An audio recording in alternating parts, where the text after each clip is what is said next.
Ayan guys, may ano tayo dito. Pitong lem. Ayan, ngayon lang to. Ang dami. Ayan.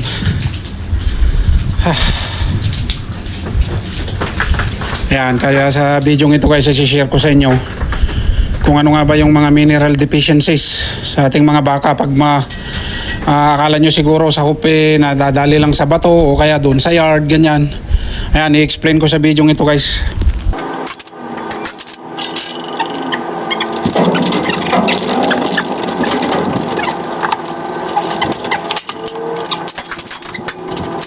Ayan guys, meron lang tayong lame. Ito. Ha. Sabi, busy day. Saan ba sakit mo? Back left, back right. Ha. Work. English naman.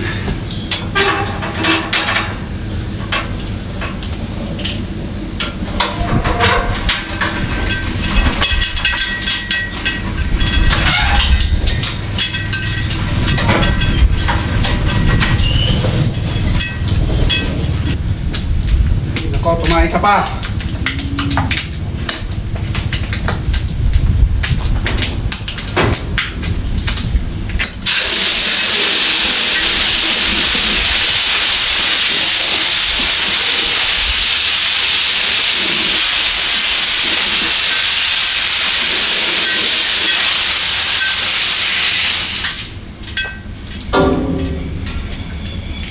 Ayan guys, mayroon naman tennis. May bato. Yan.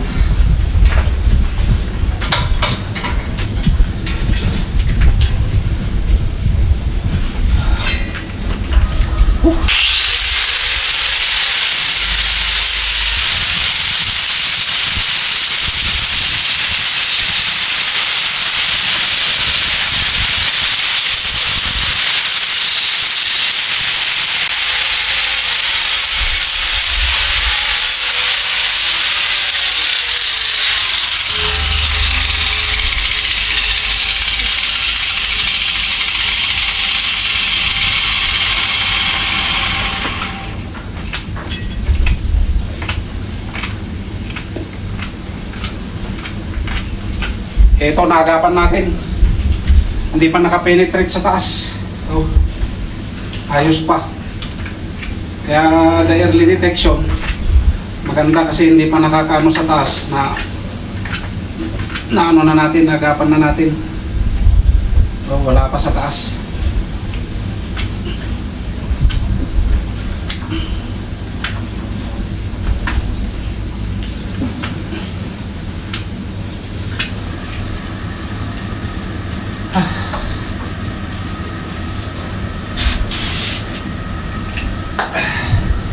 Ayan guys.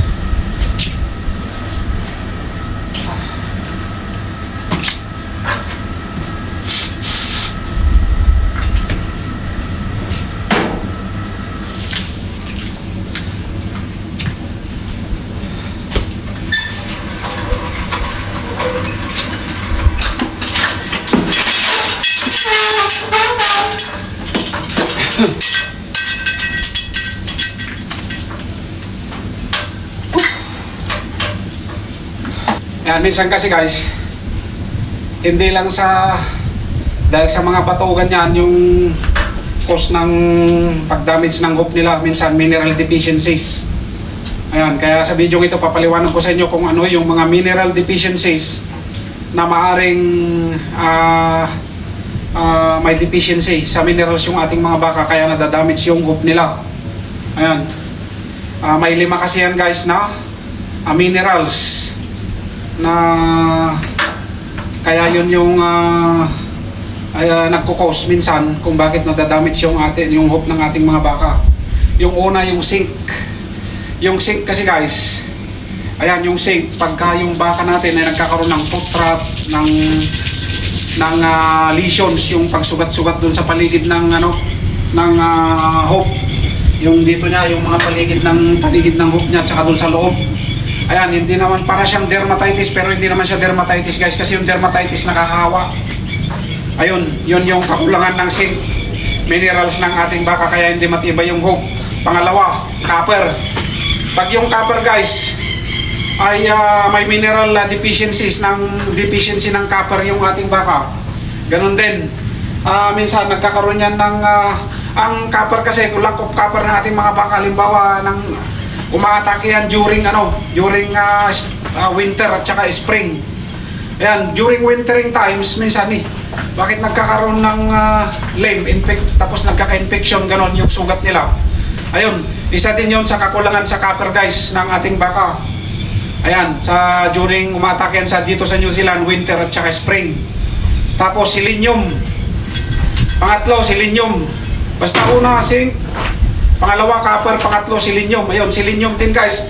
Pagkakaroon ng mga crack sa sa hook niya, yung mga cracks ganon. At yun, hindi din sign din na hindi matibay yung hook niya guys. Kulang din sa selenium possibility. Tapos pang-apat, calcium and phosphorus. Ayun, minsan kulang din sa calcium yung mga baka natin kaya yung buto nila hindi ganon kalakas, hindi weak. Kumbaga mahina yung buto nila ganyan. Tsaka yung mga muscles nila syempre pag kulang sa calcium at saka phosphorus. Ayun, isa din yun dahil sa buto. At naapektuhan din yung hoop nila guys. At saka syempre nagkakapilay-pilay sila minsan ganyan dahil sa kulang sa calcium and phosphorus. Isa din yun, pang-apat. Pang-lima, biotin, vitamin. Ayan, isa din yun. Kaya minsan pag marami ng mga baka na may mga foot rot ganyan o may mga maaring o may mga weak yung hoop nila ganyan, syempre maaring may mineral deficiency yung ating baka kaya masusing ipa-blood test, ipasuri sa veterinary nyo, ganun. Kasi sa amin pag may ganun, ayan, veterinary para malaman kung ano yung mineral deficiency nila para maagapan, hindi na dumami yung cause ng paglilim ng ating mga baka. Kaya yun guys, talagang hindi lang yung lame dahil nga siguro pangit yung race namin ganyan kaya ang daming nalilim kasi magtataka ka Tapos siyempre pag ikaw naglilim, galimbawa ako, kailangan minomonitor ko kung ano yung mga hoop nila, kung cause ba yun ng bato, cause ba yun sa yard, kasi minsan guys sa yard nagkakaroon ng tulakan, pressure na sila doon, crowded, kaya yun minsan pwersahan silang nagtutulakan ganon, nadadamage yung hoop nila lalo na pag may bato-bato doon sa yard. Tapos yung paa, yung harap nila ganyan. Kaya maraming cause din yung paglilim, hindi lang yung lame, tapos yung lameness. Yung pagka-damage ng hoop nila, hindi lang po yung bato o kaya yung race na nilalakad nila araw-araw ganyan, hindi. Minsan, malaking factor yung mineral deficiency guys. Kaya ayun, sana may napulot kayong aral sa video ito guys, ayan. Kasi may 8 pa akong ililim. Kaya pangalawa pa lang to. Kaya maraming salamat ulit sa panonood guys. At pa-share naman yung ating mga videos guys para syempre kahit paano makapagbahagi tayo ng konting kaalaman na ating nalalaman based experience natin sa pagbabaka dito sa New Zealand. Kaya yun, maraming salamat po. At yun, may 6 pa akong ililim doon.